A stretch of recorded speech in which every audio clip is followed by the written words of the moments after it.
Welcome to the ArmaniTalks YouTube channel. I'm your host, ArmaniTalks. In this channel, we're dropping practical communication skills insights in order for you to level up your ability to express yourself. In this episode, I'm going to be giving you 3 practical ways to improve your memory, plus 1 bonus tip. How important is memory in regards to communication skills? It's extremely important. And due to our lack of confidence in regards to our memory, we are causing speech anxiety and social anxiety. For speech anxiety, we've all had that thought where we wondered, what if I'm practicing so hard for the speech, all to get called on stage and forget everything that I was going to say? We've all had that thought, don't lie. And for social anxiety, we wonder, what if we're having this beautiful interaction with this individual, they like us, we like them, they remember our name, but for some strange reason, we forgot their name, plummeting our likability in the process. Due to our lack of confidence in regards to our memory, we are creating a lot of issues for ourselves that are just manifesting into our real lives. But what would you do if I told you that this fear was born through an illusion? You don't have a memory problem, you have a recalling problem. And just to illustrate this point, are you holding on to a grudge from 5 years ago, 10 years ago, 15 years ago? How long have you been holding on to this grudge? Well, if you have a grudge, then you're showcasing extremely great memory. What about if you're one of those individuals that's constantly replaying a dark moment from your life over and over and over again? That situation has ended a long time ago, yet you're reliving that moment over and over again. You too have a strong memory. The truth is that at times our memory is too strong. How amazing would it be if we could forget all the dark moments from our life? It would be a magical world, right? But that's just not how the real world works. Our memory is extremely powerful. But what's weak is our ability to actively recall the information that we want. The person that's holding the grudge, the person that's constantly replaying back that trauma, they don't consciously do it. It's just something that unconsciously happens. When you recall information, you are consciously going into your memory bank and pulling out information that serves you. And the beauty about recalling information is that it's a muscle. The more that you work out your capability to recall information, the stronger, the better, and the more confident of a communicator that you become. In this episode, I'm going to give you 3 practical tips plus that 1 bonus tip. Without further ado, let us begin. The first way to improve your ability to recall information is by creating mnemonic aids, which are also known as memory aids. We use mnemonics in all facets of our life in regards to recalling information, whether we're aware of it or not. So let's bring some awareness into it. There's different ways to create memory aids. One way is if you make it rhyme, you will remember it every time. So try to make something that you're trying to memorize rhyme in some sort of way. Another way is by creating associations. My actual name is Arman, but when I first came into the West, a lot of people couldn't say Arman. They would say Armin, Armand, Armando. They just couldn't say Arman. Eventually, I went on to say, it's Armani without the I. Oh, Arman. As more years went on by, there were people that were being introduced to me, just calling me Armani, and they would say, can I just call you that? That's easier. Go for it, man. I don't mind. Well, what I noticed is that these individuals were able to recall onto Armani extremely well because it represented a brand that they were familiarized with, which was able to be associated with my entity. And Armani is a name that I also go by, Arman, Armani. Okay, so this is association. Another way is by creating a vague little story. And you could get specific if you want to. Let's say you are going from your home to IKEA and you're supposed to pick up this certain brand of sofa called the Canon. But there's a problem.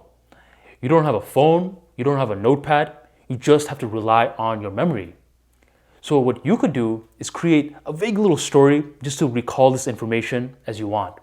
All right, this is called the cannon. All right, I'm picking up the cannon. I know this sofa is actually a sofa, but it looks like those cannons that old school people used to use in wars. Yeah, so this is called a cannon.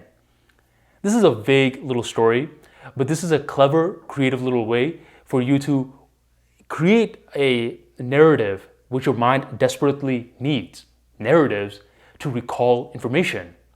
So this is the first method, through mnemonics. Armani, before you go on to the next point, creating mnemonics takes time. I'm all about speed. Won't mnemonics hold me back? Here's the thing.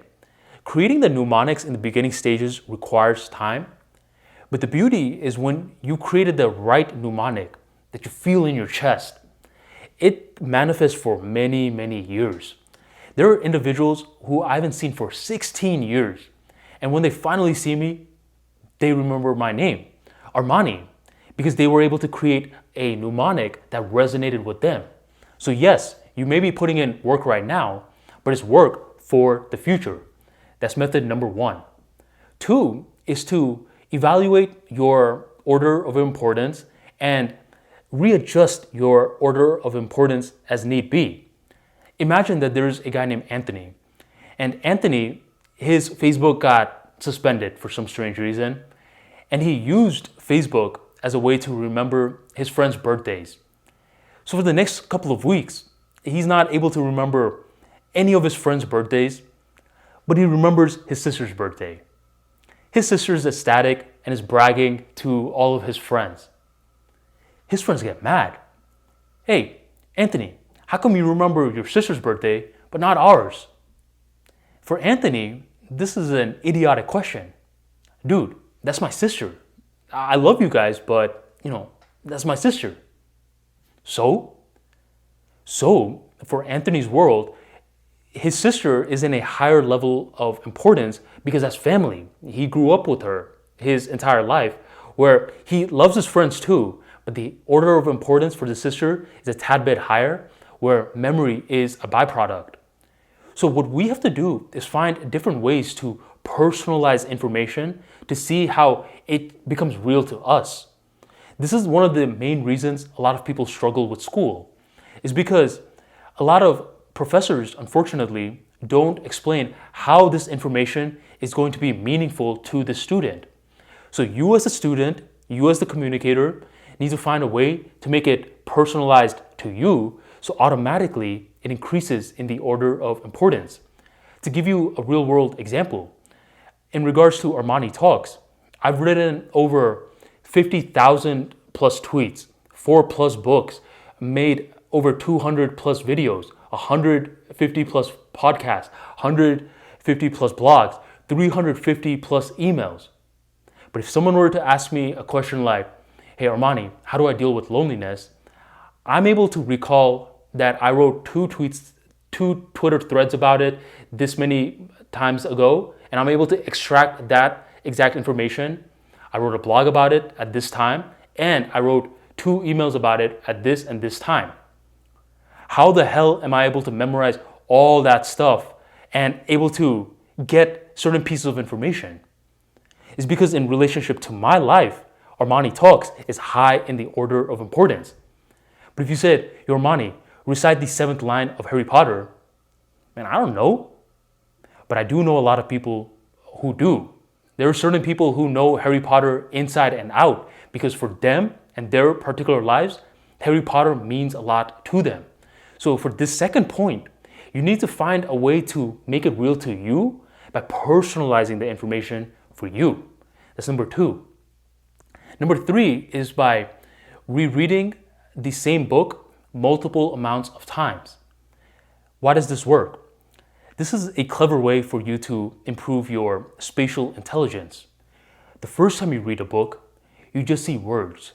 The second time you read a book, you see words with a flash of picture, words with a flash of picture, words, and that's it. But the third time you read a book, you're starting to see more flashes of pictures. The fourth time you read a book, you're starting to see a little movie. This is extremely powerful because what you're doing is you're consciously exercising your spatial intelligence, which is your ability to visualize. This is why watching movies is different than reading books. Because with movies, which I'm not hating on by the way, is presenting the images for you, while with books, you need to actively turn the words into images. This is powerful, and this is one of the ways that a lot of public speakers are able to memorize big lengths of speeches because they're able to have a strong visualization muscle where they're able to extract the big points and the words just sort of fall out of it. So if you want to improve your spatial intelligence, you could do stuff like visualization. Don't get me wrong. I highly recommend that. For some people, it's a little bit advanced. So how about you start off by picking your favorite book and rereading it multiple amounts of times. So that's the third way. The fourth way, and this is the little bonus tip I was going to give you, is by writing, by journaling. Journaling is extremely powerful. I made a video about it. I'll link it right here and right here. And I've talked about how journaling makes you a better communicator. But let's go a little bit further. Journaling by hand is extremely powerful because you're getting your brain to light up in multiple different elements. You are recalling language, connecting language, aka using logic. You're using the motor skills by using the pencil and carving out words. It requires hand-eye coordination. And fourth, where are you getting all that data from?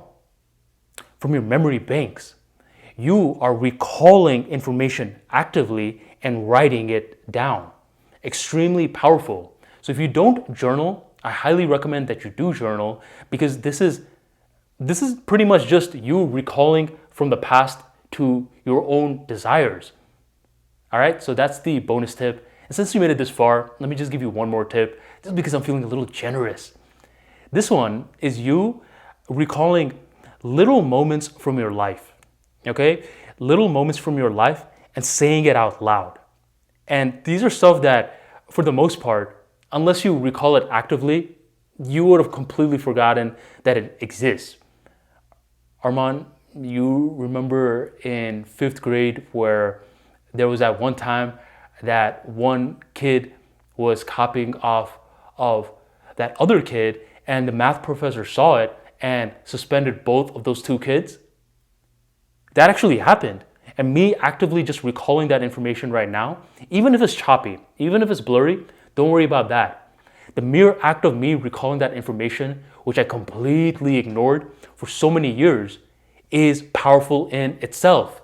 Your ability to memorize is always there, but your ability to recall that information is strictly up to you. In this video, we talked about mnemonics. We talked about personalizing information. We talked about your ability to read a book multiple times. We talked about you journaling. You don't have to do all of this, but at least do the ones that work for you. A strong memory, strong ability to recall information amplifies your confidence. It makes you feel good. You always feel ready no matter what sort of dynamic communication problems are presented to you. It's because your mind is a weapon. Your mind can store any information that you allow it to store, but you have to recall the information. You need to become a participant rather than just this bozo that's always observing random stuff. Become that participant and leverage the information in this video by becoming a confident communicator. If you enjoyed today's episode, be sure to drop that like for me right on below and you share this video on your social media of choice. Thank you for joining the Armani Talks YouTube channel, and I'll catch you on the next episode.